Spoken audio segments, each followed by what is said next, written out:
ئەللا تەزیڕ وازیڕەتون ویزڕە ئوخرا، هیچ کەس بە گوناهی کەسێکی تر نابێ سزا بدرێ.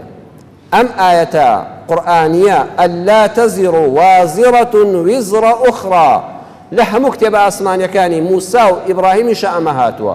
ئەمە پەیامی ئیسلام و قورئانیشە. یەکەم خاڵ نابێ گوناهی کەس بخرێتە ئەستۆی کەسێکی تر، نابێ کەس لە جیاتی کەس سزا بدرێ. ئەوەی لە تۆڵەی عەشیرەتیدا دەکرێت کابرا کەسێکی کوشتووە دەچن براکەی دەکوژنەوە، کابرا تاوانێکی کردووە دەچن خوشکەکەی لە تۆڵەدا دەدەن بەژن. ئەمە پێچەوانەی نەسی قورئان و کەلامەکانی خۆی پەروەردگارە. نابێت کەس بە تۆڵەی عەشایری بکوژرێتەوە، نابێت تاوانی کەس بخرێتە تاوان ئەستۆی کەسێکی ترەوە. خوا بۆ خۆی وا دەکا لە بواری عەقیدە و بیر و باوەڕدا ئاسیە ژنی فیرعەونە، خوا تۆڵەی فیرعەونی زاڵم لە ژنە داماوەکەی ناستێنە کە ئیماندارە. پێغەمبەرێکی بەڕێزی وەکو لووت و نوحی ژنەکانیان کافرە.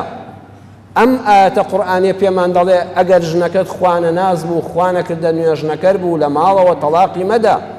نەچی کەسێ فتوات بۆ بدا بڵێت تۆ بەس ئامۆژگاری لەسەرە، یان خوشتی بەڕێزم مێردەکە نوێژ ناکە، ڕوو لە خوانیە، تازە شوت پێکردو دووسێ مناڵتان لە بەینایە.